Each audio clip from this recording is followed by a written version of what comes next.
good afternoon, and welcome to Saturday Sesh. My name is Trey Rickling. I'm the founder and director of Academy of Cannabis Science. And Saturday Sesh is our opportunity to meet with our students and the public once a month and invite special guests from the cannabis industry to come in and talk to us about what they're passionate about and why we likewise should consider sharing that passion. And we're very blessed, excited, grateful to be here today with Melanie Wentzel, who woke up early on a Sunday morning to be part of this conversation with us. She is calling in from the future. It is Sunday in Australia. So welcome, Melanie. And I am going to work with my notes here because Melanie has quite a resume. Melanie is the author of Cannabis Queens and a #1 best-selling author of A Love Letter to Women in Business, From Women Making a Difference. Melanie is a recipient of Women Changing the Women Changing the Emerging Global Leader Award in 2024. She's been featured in Forbes Magazine and MJBiz Daily, in Leafie, in Head Magazine, Loud Magazine, and Cannabiz. She was also an invited panelist at the MJBizCon 2024 Women in Leadership Forum. She's twice published in the Medical Journal of Australia, and we're so excited to have you here. I was lucky enough to first see you in the Green Nurse podcast, and so welcome. Thanks for being with us today, Melanie. Thank you so much, Trey, and thank you everyone for joining us today. And when you introduce me like that, I really need to make sure I deliver today. I sound very impressive. I am impressive, but I'm very natural and I'm very open. And my favorite thing in the world is to be a part of really meaningful cannabis conversations. And I'm actually so excited to meet you all and yeah, to hear about what you're passionate about. And it would be my absolute privilege today to be an open book and you know, as we go on, for people to ask me anything they like, I will speak very freely, always with respect and love. Thank you. And speaking of open book, let's open the book on Cannabis Queens. Tell us a little bit, if you don't mind. There you go. Tell us what inspired you to write the book, and what sort of thing could people expect when they buy your book? Yeah, so it's a great question, because you know, working in the cannabis industry is kind of hard enough. Why do you want to then spend every morning, night, and weekend writing as well? I feel really lucky that I was called to do it. So, to speak very plainly, I've been in the cannabis industry for 2.5 years, and perhaps good to share as well.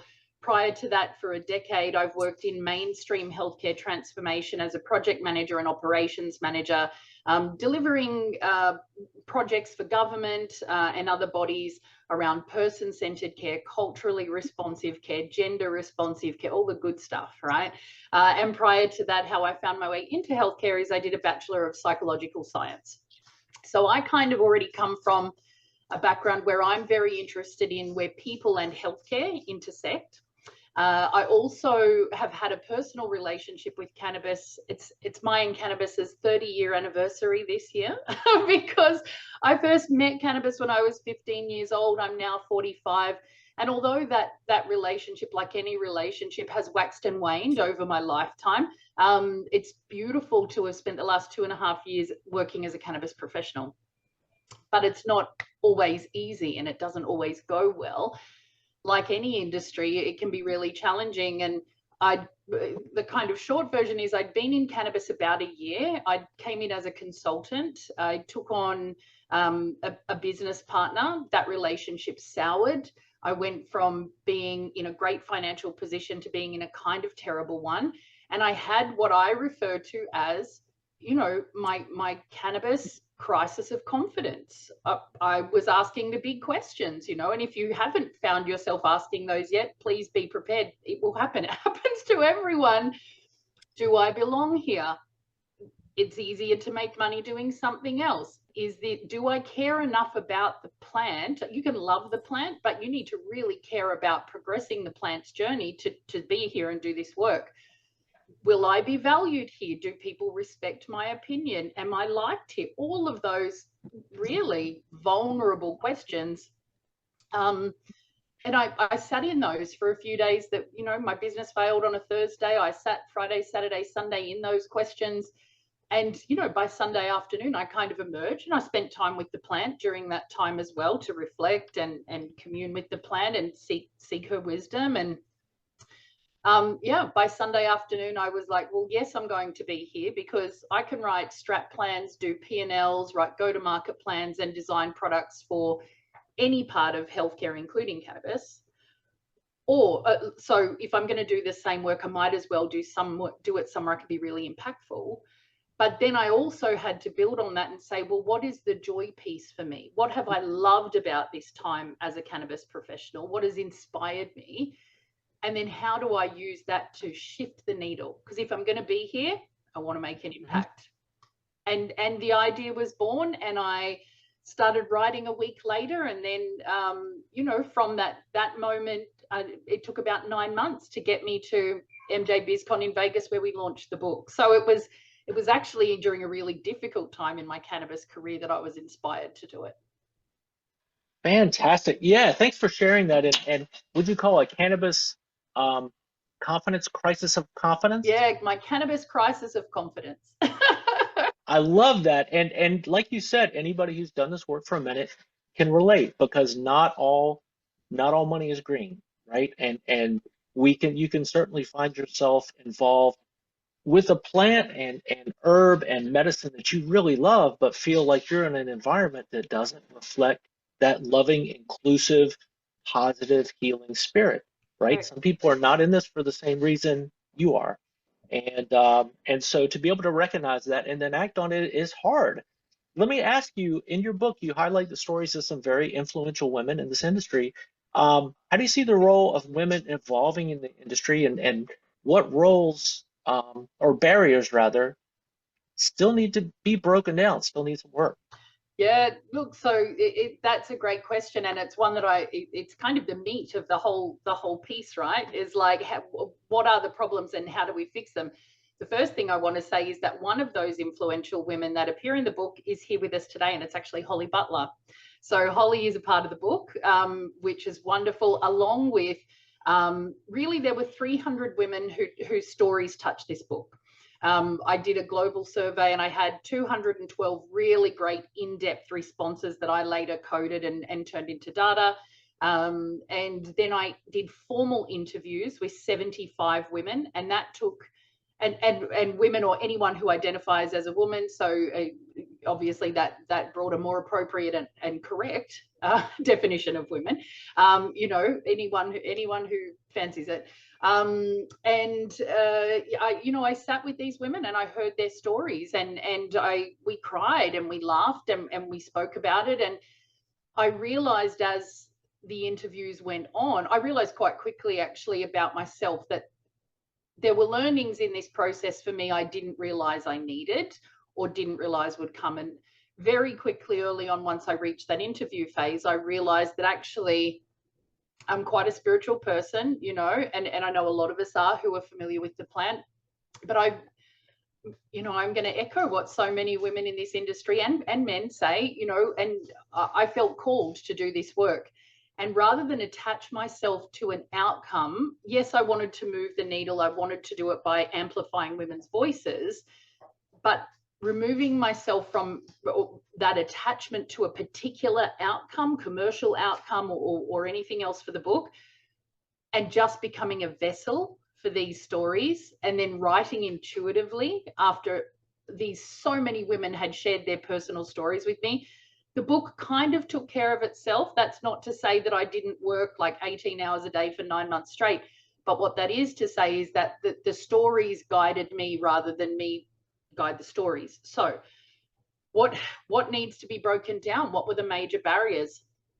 What I found right across the data and during these conversations is there are themes that are really common across the global cannabis industry, and they're not that different to a lot of the issues facing women in other industries and in society more broadly. Okay, so the first one is invisibility, right? The world, history, society, industries love to make women quiet quiet, small, petite, manageable, governable, and they do it by keeping us quiet. And there's a lot of ways that invisibility happens, and that was a major issue that the women reported in the cannabis industry. And some of the ways that presents in the cannabis industry is, if you're in a business meeting and you have a male business partner and you're meeting with a client or a stakeholder, they immediately address the male in the room, even if I'm the CEO. And this is my assistant. They will immediately address the male. A male will address a male. That was one of them. Another one was by making our businesses invisible by not investing in them. So access to capital was a really, really big one.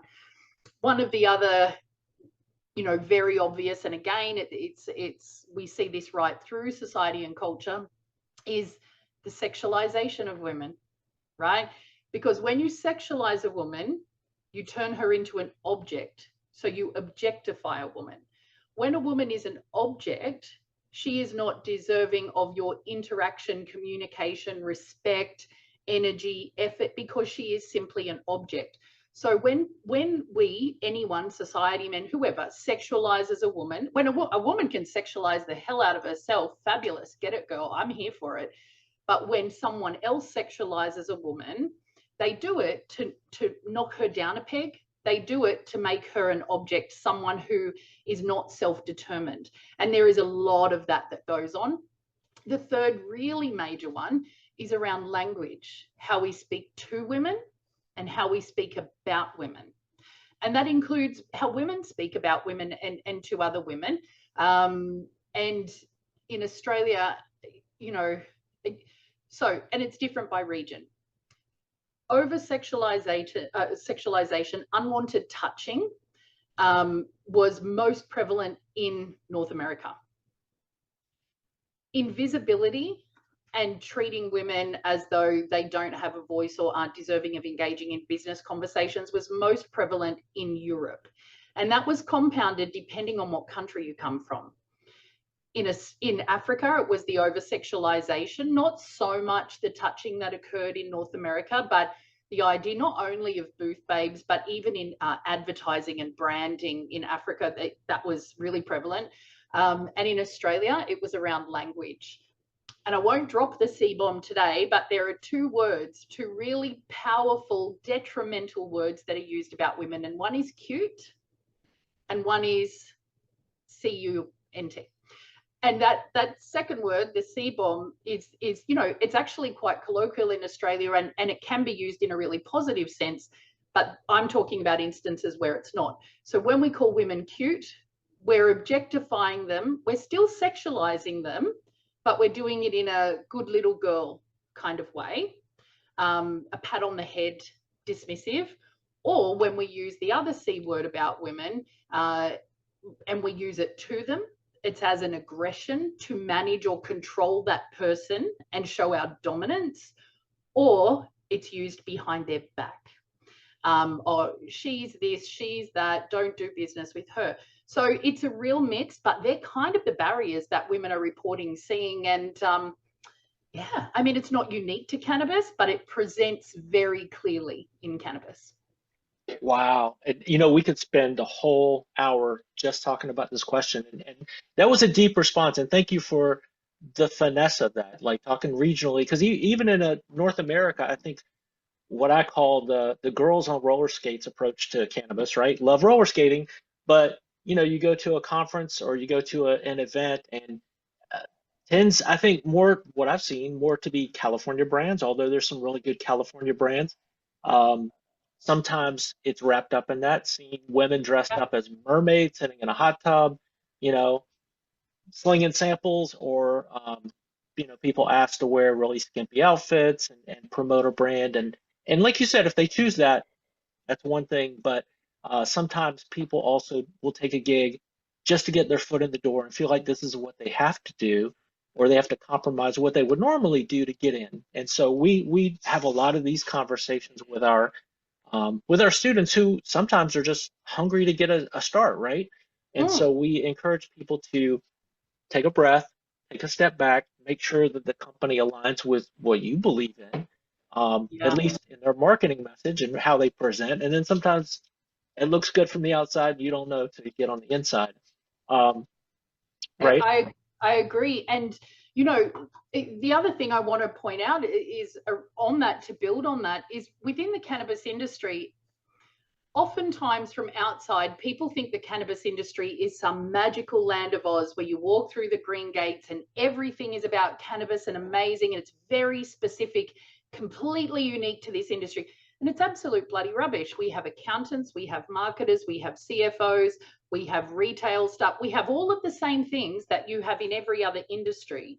We also have scientists, which you don't get in every industry. We have models. So if your goal is to be a model in the cannabis space, that's great. Jump in the mermaid outfit. I don't have a problem. And I'm often quoted as saying, you know, the most common thing you find when you Google 420 woman cannabis is, you know, some gorgeous young girl in her knickers ripping a bong or having a dab.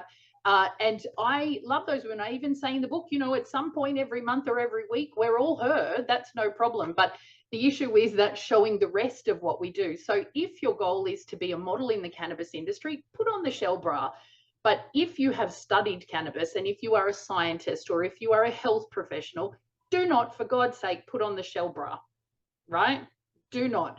And that's just about understanding that the cannabis industry is like everything else. And what we see, that marketing piece, which, by the way, for me is one of the most exciting things to watch in the US market, because I love the innovation. We don't have it here. We're a medical market. We cannot do it. So I'm enamored by what innovation occurs in marketing there. But just be very aware that is just, it's the front of the shop. It's the sign on the front of the shop. And actually, there's a lab out the back there, you know, so don't look past the shop front. Let me ask you, that's a great point. When and calling back when you talk about people who would make women small, who would ask them to take a secondary position. Um, your book is storytelling, right? Your people have told you stories and you're helping to recount those stories. Could you talk to us a little bit about um, what you believe is the power, the inherent power of storytelling, and how that helps people to connect, to be appreciated, to be part of this conversation? Talk to us a little bit about that if you don't mind. Yeah, absolutely. I storytelling is one of the oldest things that occurs in the world. We had oral cultures, and oral, you know, the capturing of history was oral for millennia before it was written down, right? And even then, when we got to a point where we started recording history and our stories in a written format, then it was only in Latin and it wasn't for the people. So the stories that were getting told were not the stories of common people, common folk who were sitting and working with the plant in their villages. That it was largely, you know, religious white men of a certain age. And I love, you know, all the people, including religious white men of a certain age, but they were the only stories. They were, you know, real storytelling was gate kept in written language. So when we talk about, I think, so, and it's just occurred to me that maybe having written this book and drawn out these stories from different people is maybe a subconscious subversion of that I didn't realize I was doing or considering, which is great. So thank you. I learn so much every day when I get to answer these questions. Storytelling has been oral for such a long time. And a real story occurs when someone speaks their truth. So you can tell a story that is untrue, that's fanciful, that might be an educational story, absolutely. But when in storytelling in cannabis, the real stories are the authentic stories about people's relationship with the plant. And I visualize this as a golden thread that runs through time, back millennia, right up until today. Picture a golden thread, and from my lens, because I speak about women in cannabis, but all people with cannabis, coming towards that thread, moving towards that thread, and sitting and communing with the plant. Medically, for wellness, for joy, you know, it's okay if medicine feels good. Psst, FYI.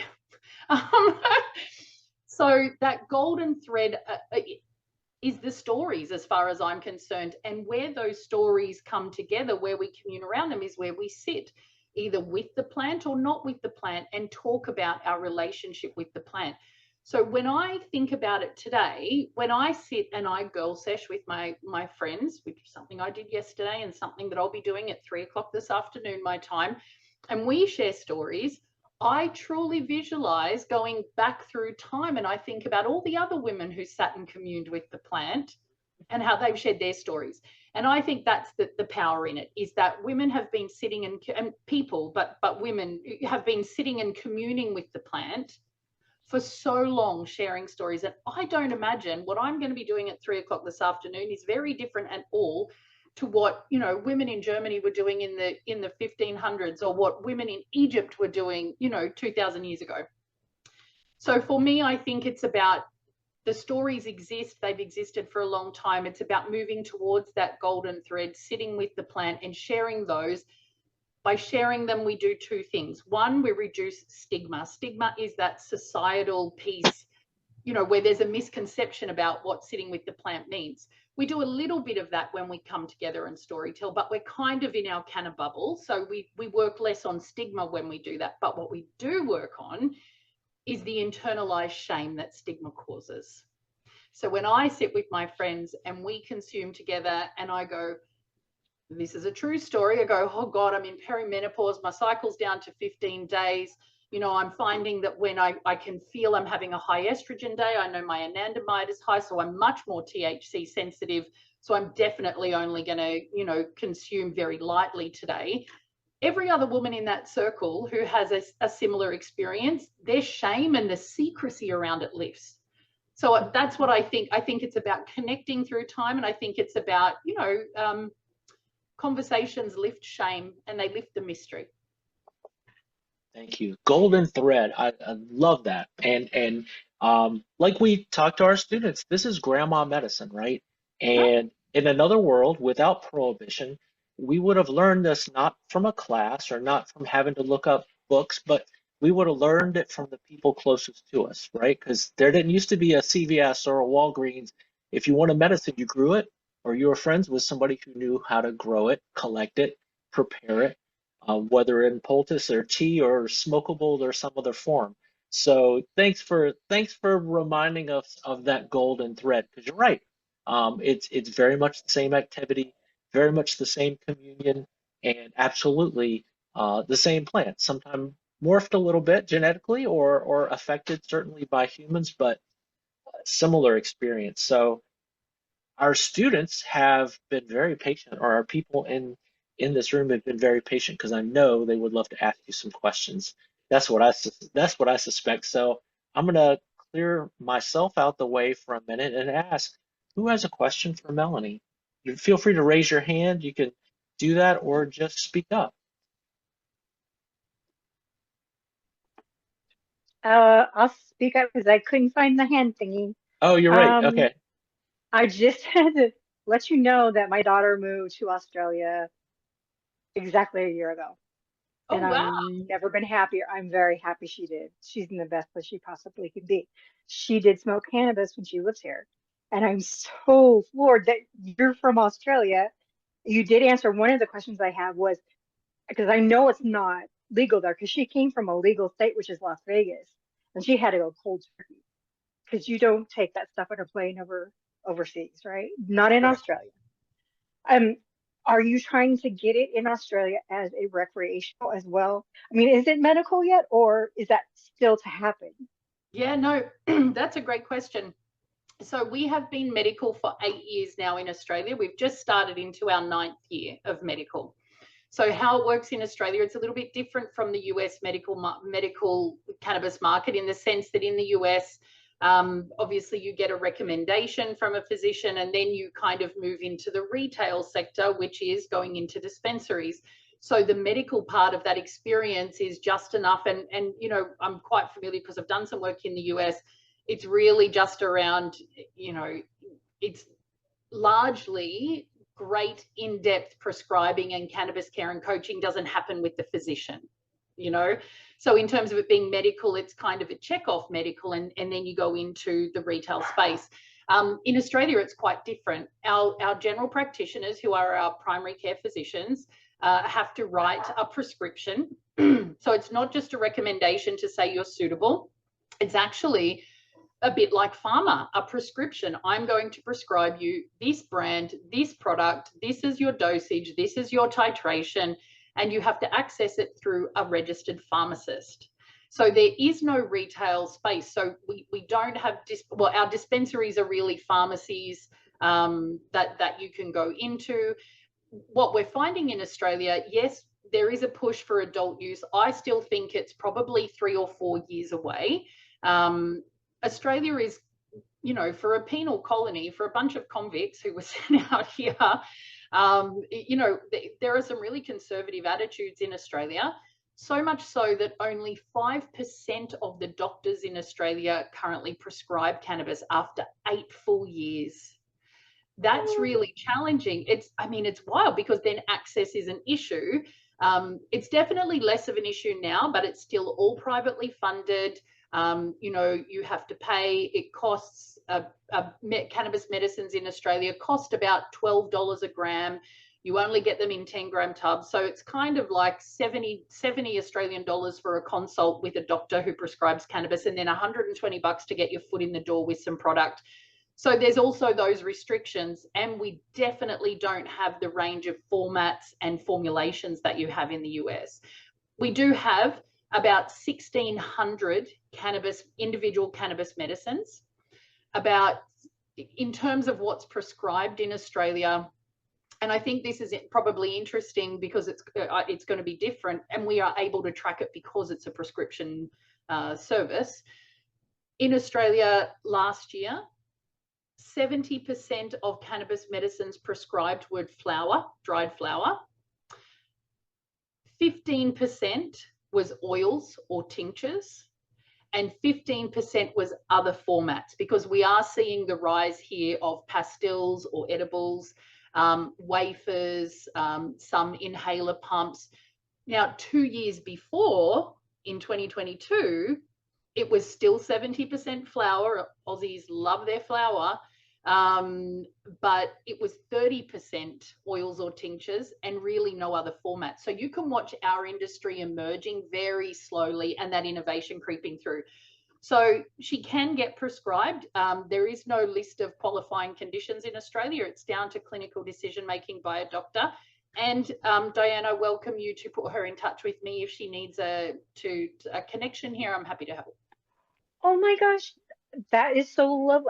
Oh my gosh, I love Australians, just so you know. Not just because my daughter moved there. I love the Bee Gees, so she was meant to be there. Thank Awesome. you so much. Thank you. And I'm an old lady, so thanks. Thank you. And you know, I was confusing this with another format when I said raise your hand. So you can either type something in the chat if you have a question, or you can just come off mic if you have a question for Melanie.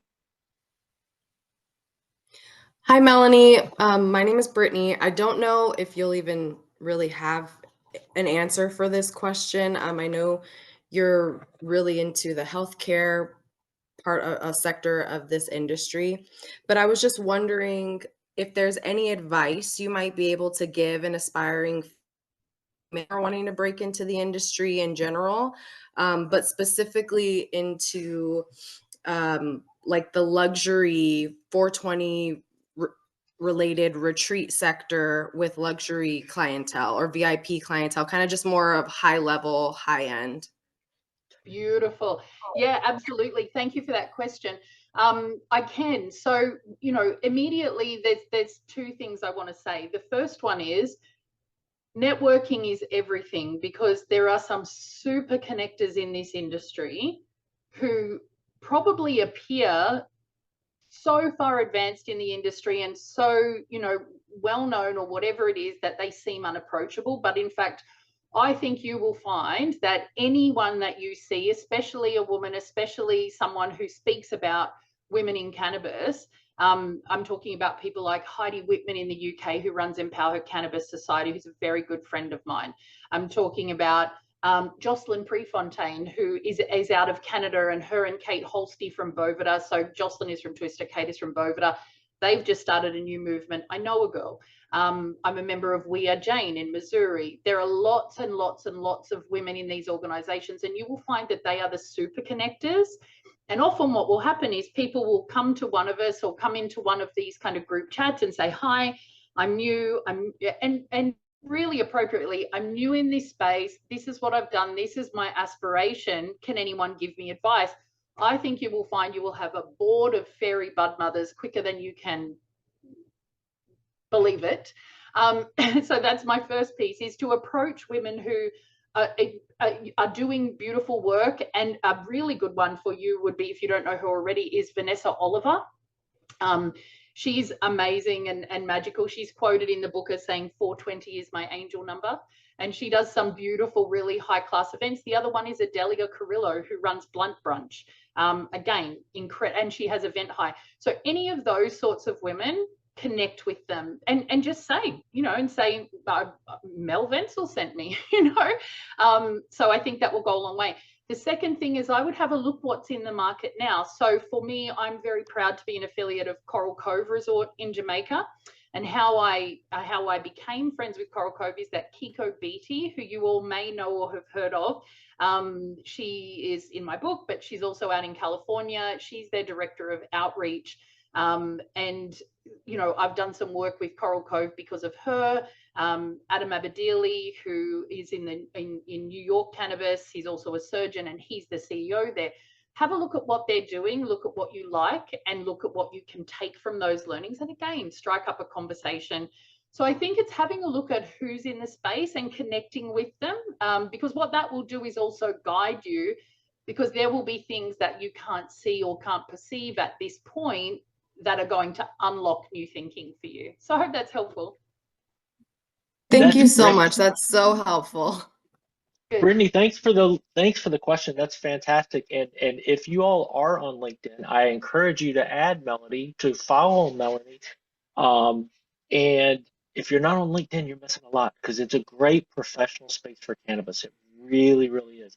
And follow me as well. And sometimes you can just follow somebody and then see who their friends are, right? Yeah. If you don't know where to start, that's a great place to start. You won't connect personally with everybody, but you'll become part of the conversation. Melanie's great about posting and keep staying engaged on that format. So I want to plug you as a resource and make sure you gave us the names of some other great people in this industry, but make sure to follow Melanie first. What other questions do you all have?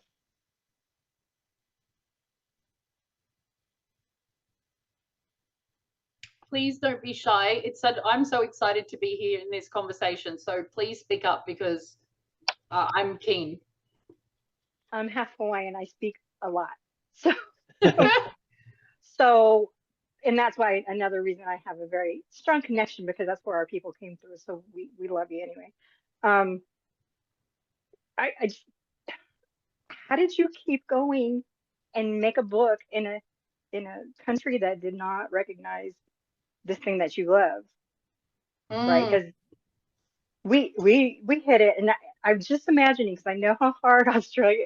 I'm thinking they're probably harder on you guys than they would have been when. I mean, they arrested people for stupid reasons back in the day, but how did you navigate your way? Just you're like you said, you're female, and you're doing it on the down low.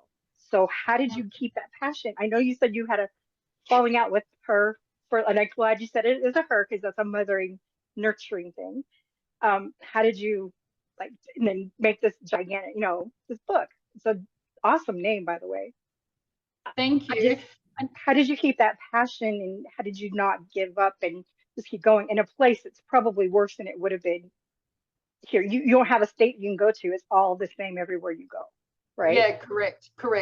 There's some minor differences, very minor differences between our states, but ours is a federal program, so it's Australia-wide. But remember, Australia only has 26 million people. We are tiny, and and before I answer your question, which is a very good one, the other thing to know is there's about 800,000 cannabis patients in Australia. So it's a very small number as well compared to our population, but it is growing each year. We also have about 700,000 people who self-report accessing the illicit market in Australia, or the legacy market. And about 30% of them report using it for medical purposes. So there's definitely gaps in our system, but you know, we are emerging. In terms of how I kept going, you know, one of the things about me, and I think you'll find if you read the book, there's very little about me in the book. There's 2 small paragraphs, but they're both actually quite deeply personal things about my childhood and you know, things that have occurred as a young adult. And the thing about me is that resilience is a real tenet of my personality, because I love an underdog. You can't tell me no. And if I think it looks hard or like trouble, I'm in. So for me, I am quite happy to do that, but I also feel a sense of responsibility, because our cannabis industry is medical, like any cannabis industry. And if we think about the States as kind of 51 sub-industries, right? Like any of those markets, what you'll find is that there are people who come for the money. There's heaps of crypto bros in cannabis in Australia. You know, there are people who come because they love the plant but have no medical training. There are some people who come over from healthcare. They're largely nurses, like in America. I have such love for your cannabis nurses in America.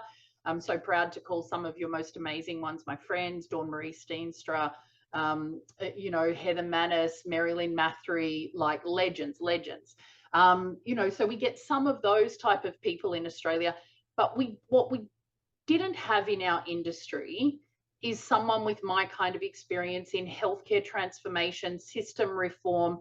You know, yeah, my degree's in psychology, but I'm a projects manager and operations manager who understands health data.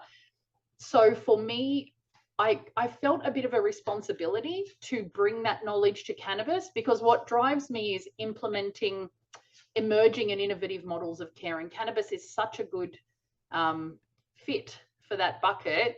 And because my skill set is fairly unique, I really believe I can add value here. So if I'm going to have to work and do a job anyway, and I'm going to be doing the same sorts of things in my job anyway and getting paid for them, let's do it somewhere I can really add value. And then because I had fallen so in love with the women of cannabis and the storytelling around cannabis, I really believed I could shift the needle by writing Cannabis Queens. And I get very motivated when I see things start moving. And I'll share a very brief story with you. One of my friends, my friend in the cannabis industry, Liz Warburton, who's coming over later today, said to me, I was about a month into the research, and she said, oh, I just got back from Tasmania and you are going to love this. I said, oh, tell me. She said, I went and saw Josie Hamlet, who, by the way, planted the first ever legal cannabis seeds for our medical industry. A woman, yes. You know, I went and I saw Josie in Tasmania, and you know, she said to me, hey, have you done the survey that Mel's put out yet? Because, and I quote, it had never occurred to me to think about my experience as a woman in the cannabis industry. I just had never thought about it and how different it might be to other people's.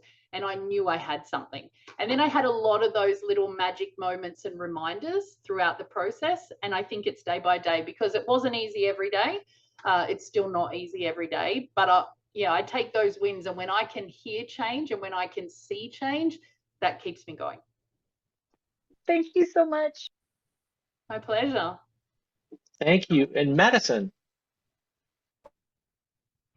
Yeah, so I have a couple quick questions. What was the name of your book? Oh, Cannabis Queens, nice and easy. Okay, awesome. Thank you. And then do you have Instagram where I can follow you? That's going to be my second question.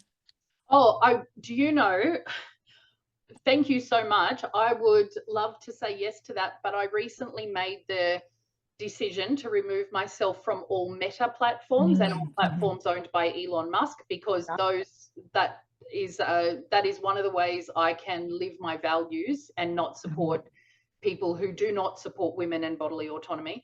So you can't find me anywhere except on LinkedIn, but I do hope you'll find me there, because I'm very active. It's my only social media, actually. So, but please come to LinkedIn. And if you aren't already on LinkedIn and you're not sure how to get started, send me a DM. I'm happy to point you in the right direction. Perfect. And then last two questions for you. What has been the biggest challenge so far in your professional journey? And then what has been the biggest accomplishment? Oh gosh, they're great questions. Okay, so the greatest challenge has been, making the wrong decision about who to align myself with. And I think when I came into cannabis, I'm by no means a naive person, but I was probably a little cannabis industry naive. And I aligned myself with someone, and you know, I guess with a few people on the journey that you know, there's a lot of can I say shit? Bullshit. There's a lot of bullshit that goes on. You can bleep me if it's no good, Trey.